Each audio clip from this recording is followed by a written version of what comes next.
سیدنا امام احمد رضا خان علیہ رحمت رضوان کی اگر ہم زندگی کو دیکھیں تو امام احمد رضا نے اپنی زندگی کو مکمل عشق مصطفیٰ میں گزارا ہے۔ وہ امام صبح کرتا ہے تو عشق نبی کے ساتھ میں کرتا ہے، دوپہر ہوتی ہے تو عشق نبی کے ساتھ میں ہوتی ہے، شام ہوتی ہے تو عشق نبی کے ساتھ میں ہوتی ہے۔ اگر وہ قلم کو حرکت دیتا ہے تو عشق نبی کی بنیاد پر، اگر وہ زبان کو حرکت دیتا ہے تو عشق نبی کی بنیاد پر، اگر وہ دوستی کا ہاتھ کسی کی جانب بڑھاتا ہے تو عشق نبی کی بنیاد پر، اور اگر کسی سے دشمنی کی تعلیم دیتا ہے تو اللہ اس کے رسول کے گستاخوں سے وہ دشمنی کی تعلیم دیتا ہے۔ میرے امام نے اپنی ساری زندگی کو عشق رسالت کے لیے فنا کر دیا تھا۔ امام احمد رضا خان علیہ رحمت رضوان جب بھی لکھتے ہیں تو اپنے آقا کی تعریف لکھا کرتے ہیں۔ میرا امام جب بھی قلم کو حرکت دیتا ہے تو اپنے نبی کی توصیف بیان کیا کرتا ہے۔ میرا امام جب بھی لکھتا ہے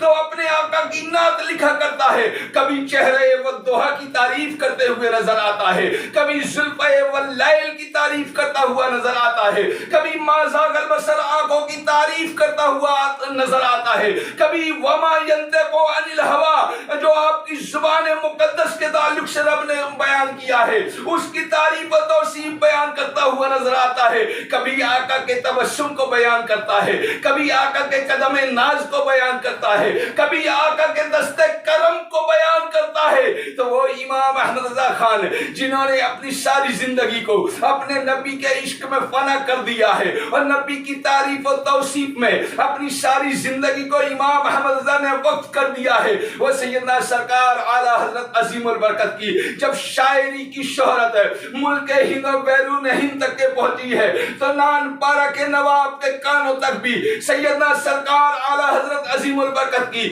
شاعری کی دھوم پہنچتی ہے تو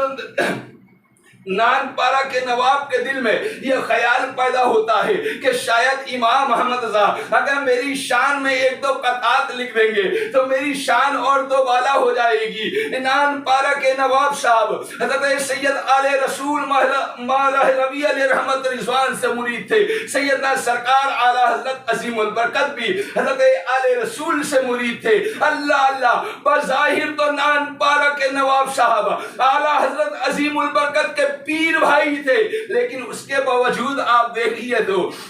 سیدنا سرکار اعلیٰ حضرت عظیم البرکت کی زندگی کیا عظیم الشان زندگی ہے۔ نان پارا کے نواب سیدنا اعلیٰ حضرت عظیم البرکت کے مزاج سے تو واقف تھے، اس لیے ڈائریکٹ انہوں نے بارگاہ امام احمد رضا میں عرض نہیں کیا بلکہ حضرت سید آل رسول مولا نبی علیہ رحمت رضوان کی بارگاہ میں عرض کیا۔ حضور ہم نے سنا ہے ہمارے پیر بھائی مولانا احمد رضا بریلوی بہت اچھی شاعری کیا کرتے ہیں، بہت اچھی نظم لکھا کرتے ہیں، آپ کا قلم بہت شاندار چلا کرتا ہے۔ حضور آپ کی بارگاہ میں عرض ہے کہ آپ ایک دو اشعار میری شان میں بھی مولانا احمد رضا سے کہلا دیجئے۔ حضرت سید آل رسول مولا نبی علیہ رحمت رضوان نے جو ہے چند لمحوں کے لیے خاموشی اختیار فرمائی، اس کے بعد ارشاد فرماتے ہیں ٹھیک ہے ہم مولانا احمد رضا سے کہہ دیں گے، اللہ اللہ یہ بزرگوں کی عظمت و شان کا اندازہ لگائیے کہ حضرت آل رسول مولا نبی علیہ رحمت رضوان نے نان پارا کے نواب سے وعدہ نہیں کیا کہ ہم لکھوا دیں گے، بلکہ آپ فرماتے ہیں مولانا احمد رضا سے ہم کہہ دیں گے، کیونکہ پیر بھی پیر کامل ہے، مرید بھی مرید کامل ہے۔ میرے دوست اور بزرگوں، آج اس پیری مریدی کے نام پر کیا کیا ظلم نہیں ڈھائے جا رہے ہیں۔ اے لوگوں، میں آپ سے کہنا چاہتا ہوں اگر آپ مرید ہو گئے ہو تو اپنا موازنہ آپ خود کیجئے کہ آپ مرید عاقل ہو یا مرید فاسد ہو۔ اگر مرید ہونے کے بعد میں آپ کے اعمال میں اگر اصلاح ہو گئی ہے، آپ کے دل میں خوف خدا پیدا ہو رہا ہے، عشق مصطفیٰ پیدا ہو رہا ہے، دیگر بزرگوں کے لیے آپ کے دل میں جگہ بن رہی ہے، تو آپ یقین مانیے آپ مرید عاقل ہو۔ اور اگر مرید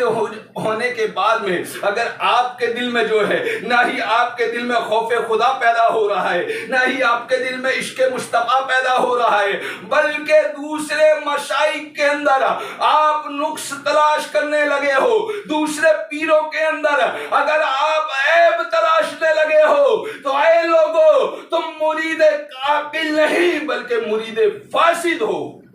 مرید فاسد ہو، اور مرید فاسد کی ضرورت آج اہل سنت کو نہیں ہے، بلکہ مریدین عاقل کی ضرورت آج اہل سنت والجماعت کو ہے۔ اس لیے کہ سیدنا سرکار اعلیٰ حضرت عظیم البرکت جب حضرت آل رسول مارہ نبی علیہ رحمت رضوان کی بارگاہ میں حاضر ہوئے، نان پارہ کے نواب صاحب بھی موجود تھے۔ سیدنا آل رسول مارہ نبی علیہ رحمت رضوان نے فرمایا مولانا یہ ہمارے مرید ہیں، نان پارہ کے نواب صاحب ہیں، ان کی یہ تمنا ہے کہ آپ ان کی شان میں بھی کچھ اشعار لکھ دیں، کچھ قطعات لکھ دیں۔ سیدنا سرکار اعلیٰ حضرت عظیم البرکت اپنے سر کو جھکائے ہوئے ہیں، آپ اپنے ہاتھ میں قلم کو لیتے ہیں اور آپ اپنے قلم کو حرکت دینا شروع کرتے ہیں۔ آپ نے حرکت دینا شروع کیا ہے، ادھر نان پارہ کے نواب کا چہرہ جو ہے، چہرے کے اندر مسکراہٹ پیدا ہو جاتی ہے کہ شاید اب یہ میری شان میں قصیدہ خوانی کر رہے ہیں۔ لیکن امام احمد رضا